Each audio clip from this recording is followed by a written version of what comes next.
Welcome to Scouting for Growth. Today, I'm meeting with Sid Chakravarthy, founder and CEO of StaTwig. Sid is a leading expert in emerging technology, such as the Internet of Things and blockchain. Sid uses this technology to develop solutions that have large-scale social impact.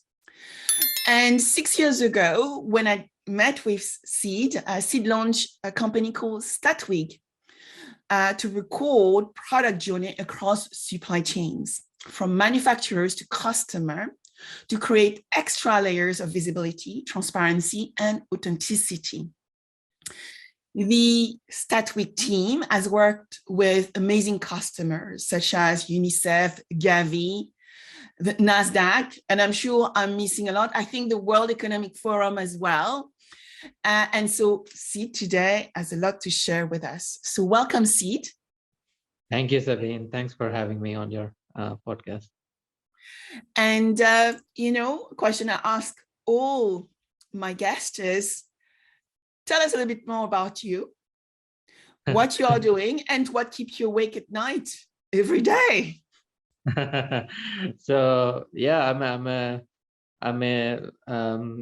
an entrepreneur with a 3-year-old son, so a lot of things keep me awake. Yeah, so it's a nightmare to deal with a startup and with a 3-year-old. But I'm quite so as you rightly pointed out, I like what I am in true nature is a solution architect. So kind of look at a problem, create solutions. I get very excited if that solution has some good impact, social impact. I mean, I'm drawn more towards building solutions where I'm I'm able to scale the solutions to very large populations and help a lot of people. So that kind of motivates me, that kind of excites me. And yeah, I mean, by like being so a lot of things. I mean, I'm so excited about so many different things, but I also try to stay focused on solving one problem at a time. So which is very tough, right? So it takes a long time to build a solution and scale it up. So yeah, but that's about me. So Sid, you mentioned you're a solution architect. So what got you into becoming a CEO of a company, of StaTwig, balancing technology and business?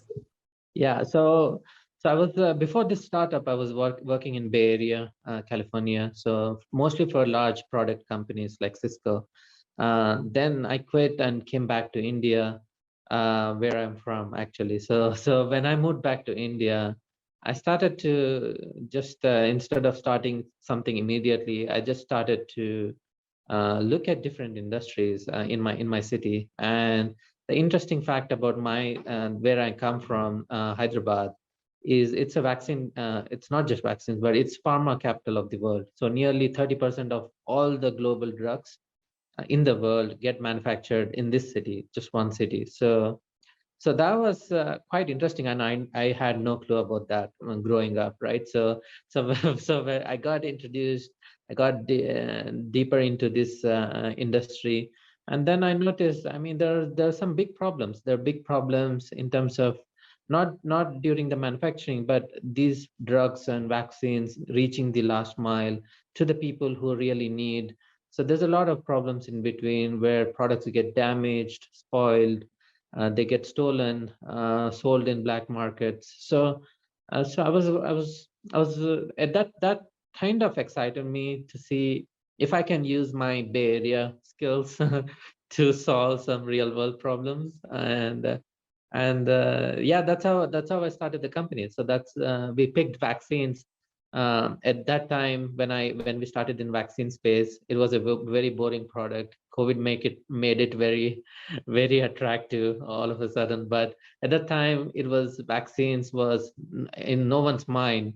It was only children getting vaccines and parents forgetting about it after they get their children vaccinated.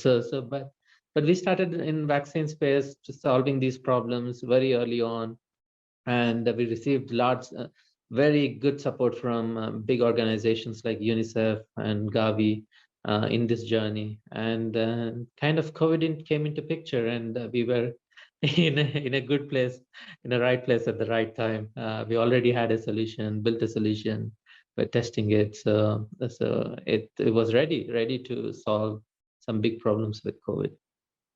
It's interesting because when we met, I remember the use case we were working around with StaTwig, which was about, I remember, imagine Sabine, you have Kobe beef coming from Australia, transacting to China. Did you know that a lot of Kobe beef tend to be stolen on the way?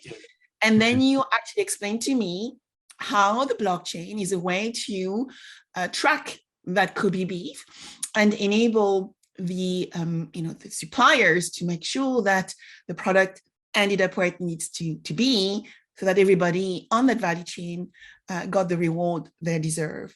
Can you actually tell me how that we move from Kobe beef to vaccine?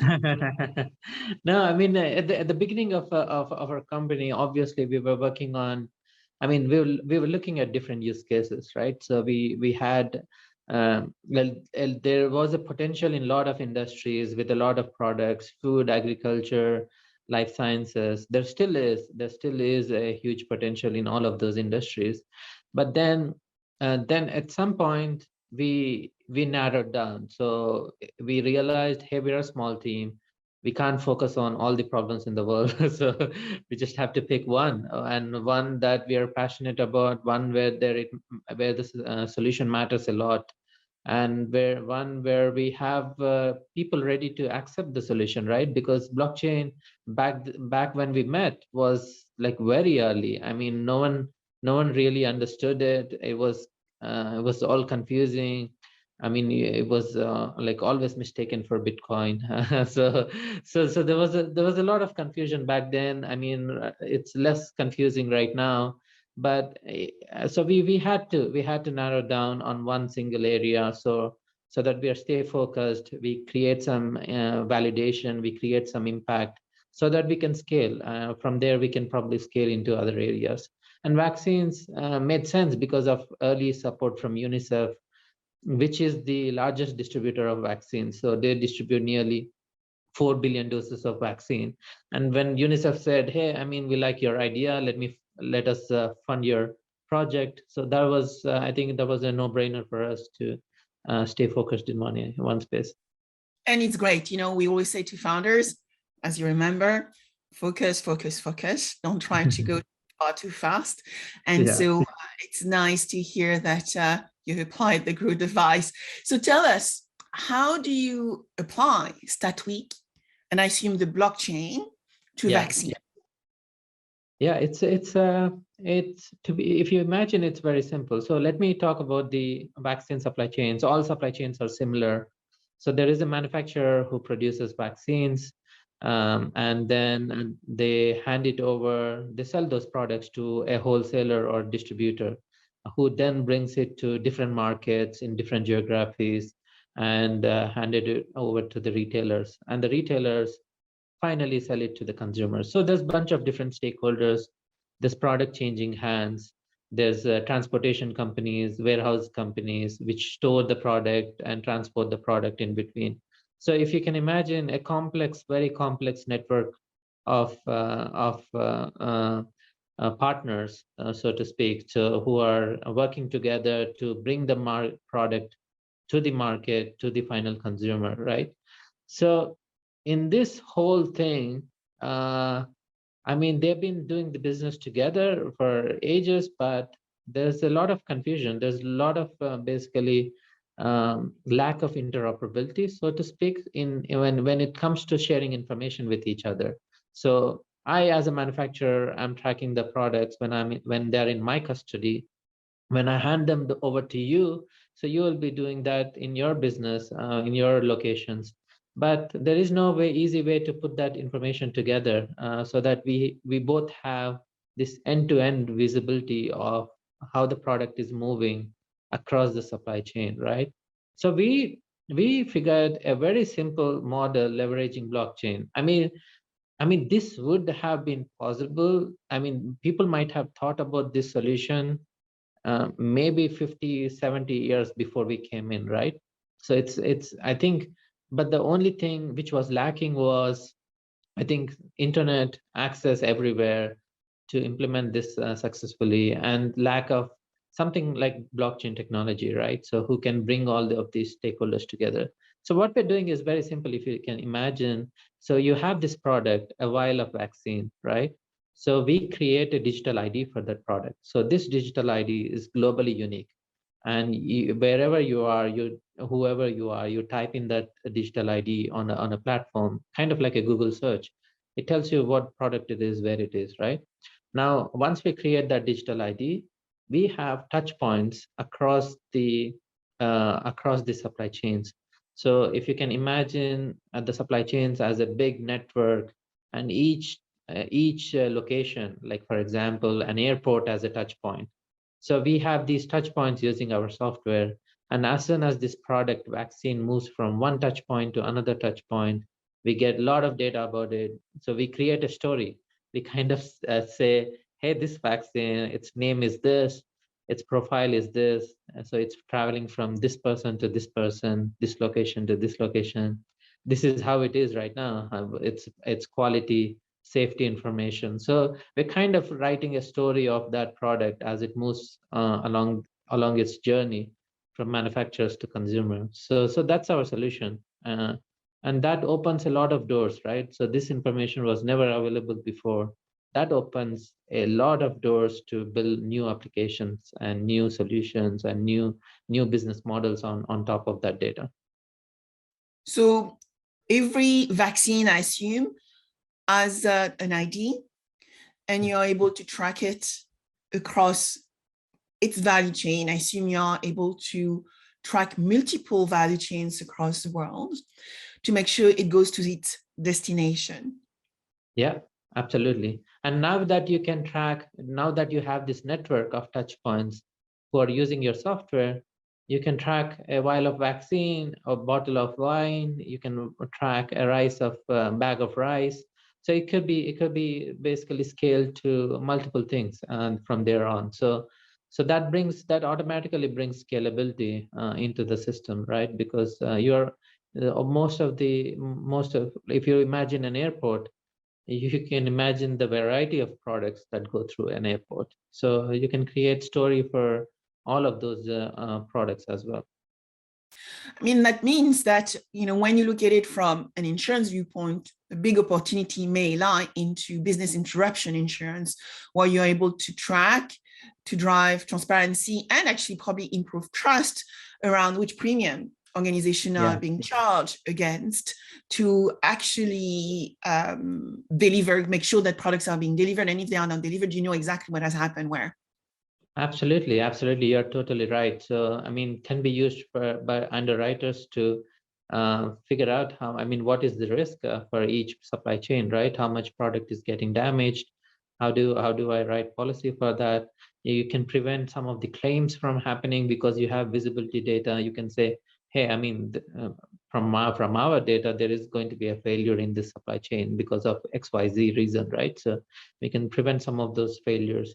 So it can be used in multiple ways. You're absolutely right. So in multiple, and the same can be used for multiple variety of insurance company products as well. So it's quite valid for a bunch of different variety of products.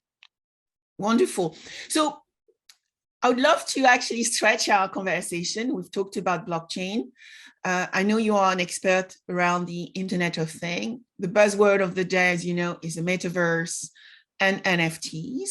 I would love for you to explain to us what is the Metaverse and how do you combine the Metaverse with NFTs to drive value across different industries? Yeah. No, I mean, so Metaverse and NFTs are not complex at all, actually. So, I mean, a very easy way to imagine is imagine a gamer, basically. So he is involved in a game.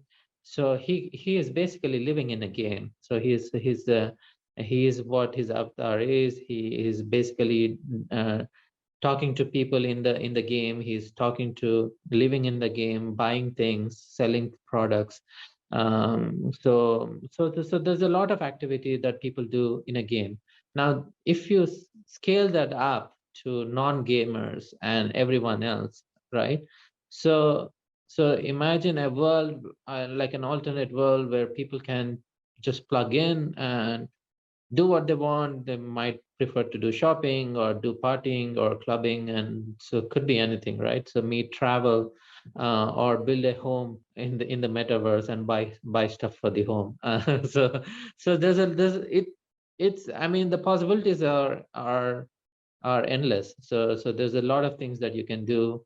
And that is what metaverse is. It's basically where it's a digital reality where you can anytime plug in and live there. So now NFTs is very interesting. So NFTs is a basically a certification of ownership of a product.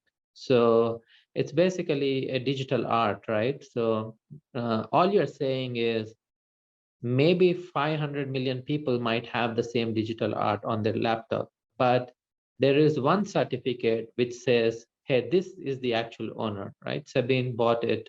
Sabine is the actual owner for all those copies, right?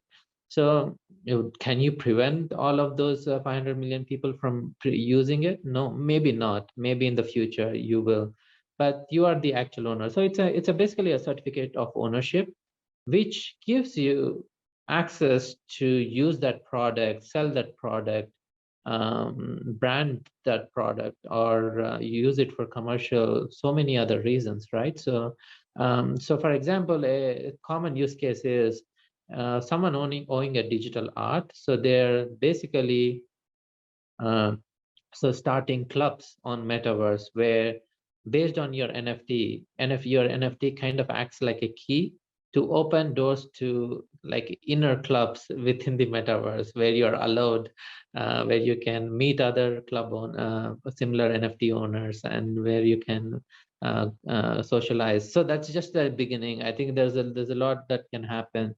There's obviously it can also where it's going to and get to soon is where what we are very excited about, right?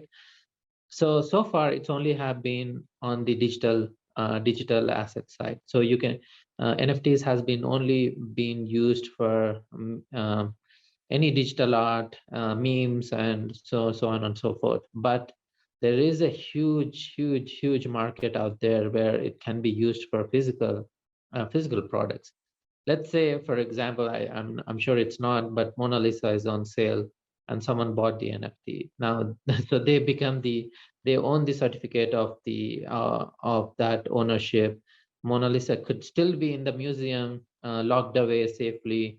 They don't have to bring it to their home, I mean, unless they want to, but they can use that copy. They can basically, I don't know, start manufacturing T-shirts with Mona Lisa painting on it, and they would earn money. They can sell posters of it. They can basically also use it in Metaverse where they are can easily put it on their wall, or can also do some business with it. So it opens a new variety of businesses. I'm not just saying new business models, but new businesses and new opportunities. People are today selling land in Metaverse, virtual land, so where you can buy a plot and build a home or build a museum or build something where people can monetize that. So that's the world that these two open up, and that's how they are connected. So NFTs can act as a way of bringing your real world products into the metaverse. So it's like a portal where you own something and you can bring that product into the metaverse by using that certificate of ownership. See, it's interesting because just the past 2 days, had a lot of conversation around the metaverse. So first, I think, as you said, I can understand the angle around gaming, right? Gamers are already in that, digital reality environment, virtual reality environment where they are already used to gaming and playing with others. And so you can make digital offers to those gamers to be able to buy digital things potentially with their Bitcoins or their digital currencies. Then when I looked at other industries, I thought, when you look at healthcare, you can see a lot of attention around immersive technology, VR, AR, XR coming to bear to actually not only support employees, but also support patients, which entail to me that you need those digital environments to look really pretty. And as you said, maybe having the Mona Lisa on some of those digital walls. But then I can see education, training. We are remotely working offices, maybe I don't want you to see my home. And so I can actually create a digital office, which actually I'm going to rent, right? To welcome other people or even do my digital conferences. So I can really already see, some aspect as to where the metaverse can already be utilized and monetized today. So that's interesting. And the conversation I've had recently with one of the experts I'm working with is that why not, buying marketing NFTs on the podcast channel that I'm running. It's interesting where we can go. So there are, I think, already use case. I heard that it's probably around 30 billion market just now. I'm sure next year it's turned 41 billion actually. It's going nuts actually. So it's like there's no stopping it. It's crazy. It just started last year, and then the mainstream, and it's 41 billion already. It's amazing.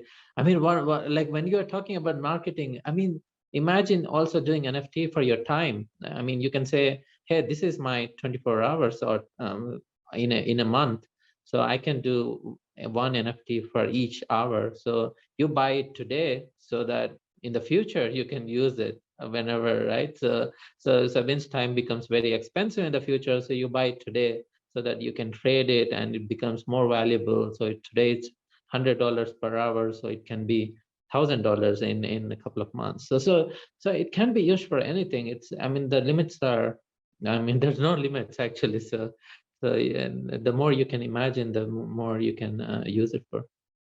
And the financial principle of net present value is applied, it sounds like, to NFTs as well. £1 today, in the £1 in the future, which is great. How can we use this concept of metaverse and NFTs in finance? Because, I was talking to, again, a few more experts, and we're talking about NFTs and insurance. Can we insure digital assets? How do you see us using insurance within the NFT world? Absolutely. I mean, there's already companies which are issuing loans on your NFT. So they're using your NFT as a collateral to issue loans. I mean, it's just a matter of time. Like, hey, I bought an NFT. It's expensive. I obviously want to insure it, right? Insure both the physical product, if there is a physical product, and the certificate, right? So that no one steals it, no one I mean, it could be, I mean, for whatever reasons, right? So there's a like it's a new product. Actually, it's a new product within the insurance. I don't think there is an existing product, so it opens new revenue channels for insurance companies. When you mentioned earlier, let's not, talk about the business models. But, what do you think are the most effective business models as a result to monetize? When you look at blockchain, metaverse, NFTs, what do you think will be effective business models for this type of technologies? So we are focusing more on the marketplace side. So we want to be a platform where people can buy and sell. And within that area, we want to specialize on physical NFTs for physical assets, right? Because that's where our strength, our supply chain tech comes into picture. We can tag, track, and trace a product to ensure its authenticity, quality, safety, a lot of other aspects, right? So now you can use that data and augment that with the NFT so that people whoever is buying it knows that, hey, this is a certificate of a real product. It's not just someone randomly creating a bogus NFT, right? So it's an actual product which is there, which is locked up somewhere. You can track it, you can monitor the temperature, you can monitor the humidity. So that brings a whole new level of confidence. And so that kind of creates a niche marketplace, which is called augmented marketplace. So it's not the mainstream marketplaces where anyone can buy and sell anything. It's more niche, focused on one particular use case. In our case, the physical NFTs for the physical products. So that's where I mean the business model is very simple. It follows like any similar marketplace business models. There's transactional fee based on how many transactions there are happening, and there's also additional add-on services for tagging and tracking, right? So that also brings in revenue for the company. So looking at your founder's journey, Sid, what would be the things you could share to, with our listeners around the things you've learned across your journey as a founder, and what things you would have done differently?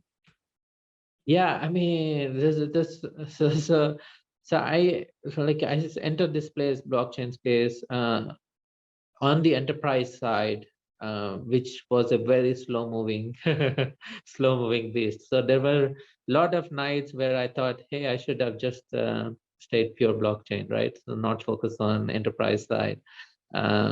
But I think this one thing that I have learned is to be patient, and to keep on pivoting wherever it's needed, and to look at being flexible. I mean, I think if you're being flexible and adopting and learning new things, there's always a way. And I think one of the other things is you should never be afraid to quit if it's not working. I think most of my fellow founders that I've seen, it becomes very hard to give up, right? So, but I think it's good to give up sometimes, and then start something fresh, maybe in the same area, right? So you don't have to go too far away from what we are doing. I mean, just twist it a little bit and look at a new market.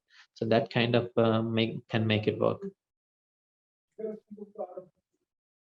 One thing we hear a lot, in this year, starting 2022, is how businesses needs to be aligned with sustainable requirements, UN SDGs, and the ESGs. And I wonder, when you look at StaTwig, how do you make sure that everything you build is also sustainable, looking at circular economy potentially? And as we use technology such as Metaverse, NFTs, and blockchain, as we know, those consume a lot of, technological power, a lot of electricity. How do you balance the two? Absolutely. Yeah. I mean, so that SDGs have always been our focus, especially because of the UNICEF funding, right? So if you look at our core platforms, they're all open source. So they're open source so that people can use it and build new applications on top of it. And our applications, especially the vaccines, have been especially focused around lower and middle income countries, deployments in those countries where there are real challenges in these vaccines reaching the final consumers, right? So which are children. So many people die, children die. I think million is the accurate, somewhere around 1 million children die each year because of vaccine preventable diseases. So it's a big problem that we're solving.